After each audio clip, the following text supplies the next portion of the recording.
আমি পূৰ্বৰ পৰাই কৈ আহিছিলোঁ যে অসমৰ মুখ্যমন্ত্ৰী হিমন্ত বিশ্ব শৰ্মা ডাঙৰীয়া যি উচ্ছেদ কাৰ্য চলাই আছে ই এক দানৱীয় আৰু হিটলাৰী কায়দাৰে উচ্ছেদ কাৰ্য চলাই আছে, অমানৱীয়ভাৱে উচ্ছেদ কাৰ্য চলাই আছে। কাৰণ কোনো মানুহৰ লগত আলাপ আলোচনা নকৰাকৈ এই উচ্ছেদ কাৰ্য চলোৱাৰ কাৰণে আজি হাজাৰ হাজাৰ পৰিয়াল আজি মুকলি আকাশৰ তলত আছে। ৭,০০০তকৈ অধিক ছাত্ৰ ছাত্ৰী স্কুলৰ পৰা বঞ্চিত হৈছে, মানুহ নাখাই আছে, মানুহ তিৰপলৰ তলত আছে। এটা বিভীষিকাময় পৰিৱেশ অসমৰ মুখ্যমন্ত্ৰী ডাঙৰীয়া নিজৰ ৰাজনৈতিক স্বাৰ্থ লাভৰ কাৰণে, ৰাজনৈতিক উদ্দেশ্য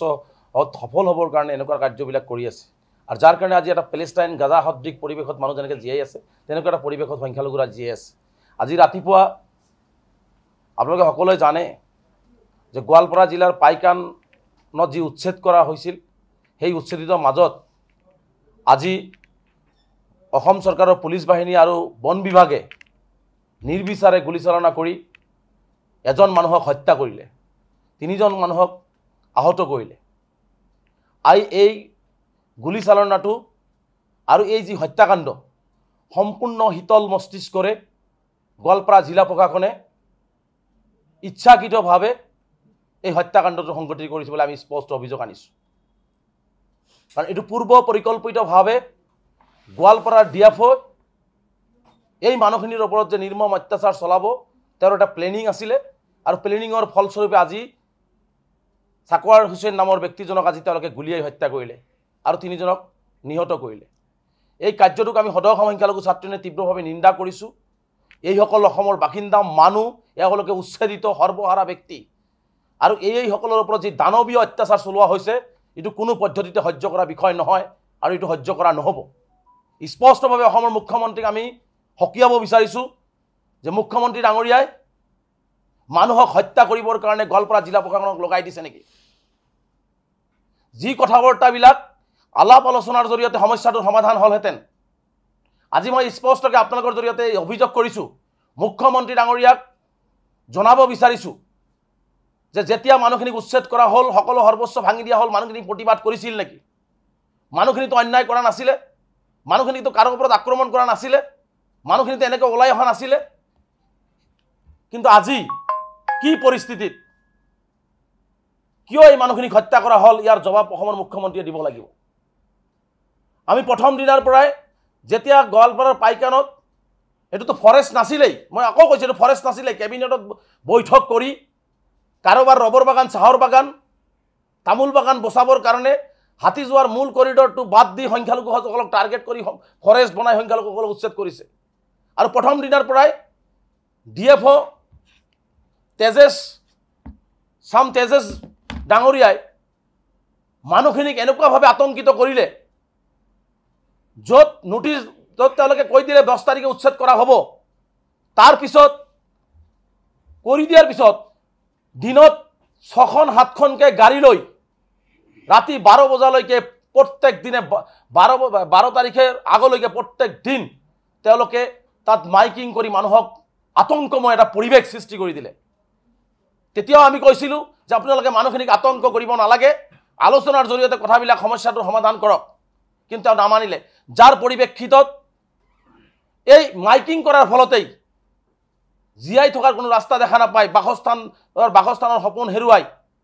আজি এজন ব্যক্তি তাতে আত্মহত্যা কৰিবলগীয়া পৰিৱেশ হ'ল। আত্মহত্যা কৰিলে, নিজৰ কণ দুটা ল'ৰা ছোৱালীক থৈ আত্মহত্যা কৰিলে। তাৰপিছত উচ্ছেদ হ'ল। তাত কিন্তু যি আৱেগিক পৰিৱেশ হ'ল, আৱেগিক পৰিৱেশতো কিন্তু মানুহ উত্তেজিত নহ'লে, মানুহ কোনো ধৰণৰ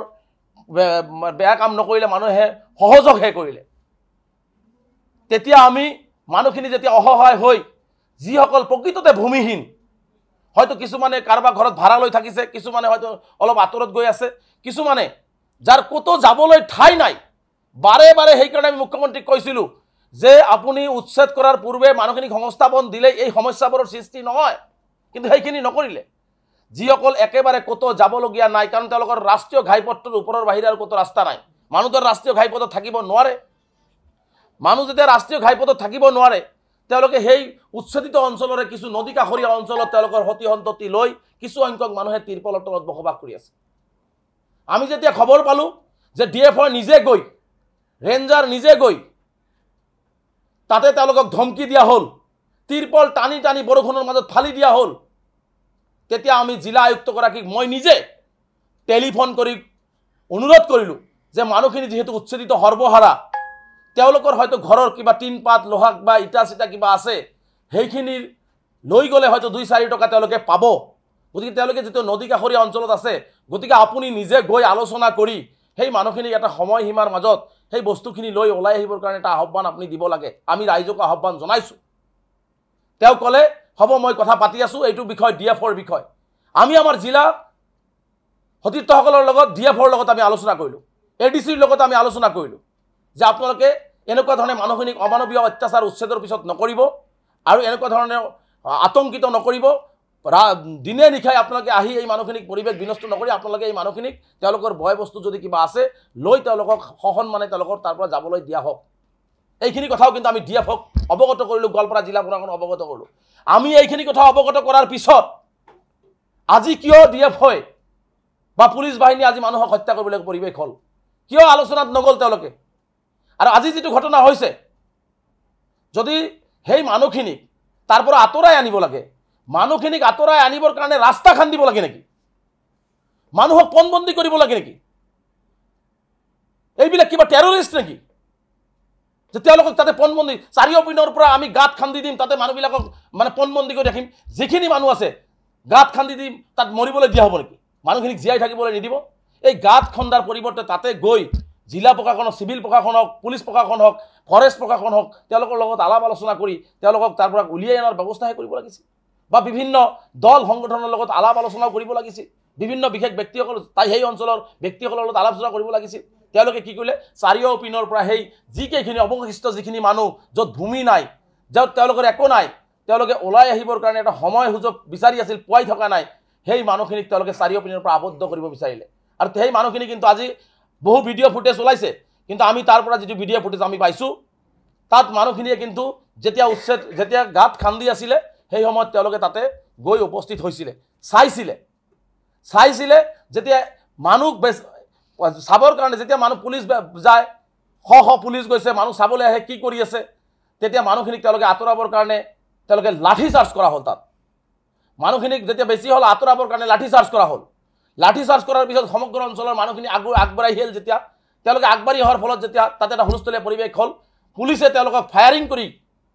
তাত কোনো ধৰণৰ ভৰিত গুলিৰ ব্যৱস্থা নাই আপোনালোকে গুলিবলৈ চাই হয় মূৰৰ তলত নাইবা পিঠিত তাৰমানে তেওঁলোকক টাৰ্গেট কৰি পুলিচে গুলিয়াই তাৰ পৰা তেওঁলোকে গুচি গ'ল গতিকে সম্পূৰ্ণভাৱে ইমানখিনি প্ৰশাসনক অনুৰোধ কৰাৰ পিছত প্ৰশাসনে ইমানখিনি জনাৰ পিছত এই পৰিস্থিতিটো কিয় হ'ব পালে তাৰমানে নিশ্চিতভাৱে বুজা যায় যে গোৱালপাৰা ডিএফ গোৱালপাৰা জিলা প্ৰশাসনে শীতল মস্তিষ্কৰে আজিৰ এই কাণ্ডটো সংগঠিত কৰিছে অসমত এক অগ্নিগৰ্ভ পৰিস্থিতি সৃষ্টি কৰিবৰ কাৰণে অশান্তি সৃষ্টি কৰিবৰ কাৰণে আমাৰ যি শান্তি সম্প্ৰীতি সেইটো বিনষ্ট কৰিবৰ কাৰণে চৰকাৰী পৃষ্ঠপোষকতাত এই গোৱালপাৰা জিলা প্ৰশাসন আৰু ফৰেষ্ট বিভাগে এই কাম কৰিছে নেকি বুলি মুখ্যমন্ত্ৰীক আমি প্ৰশ্ন কৰিব বিচাৰিছোঁ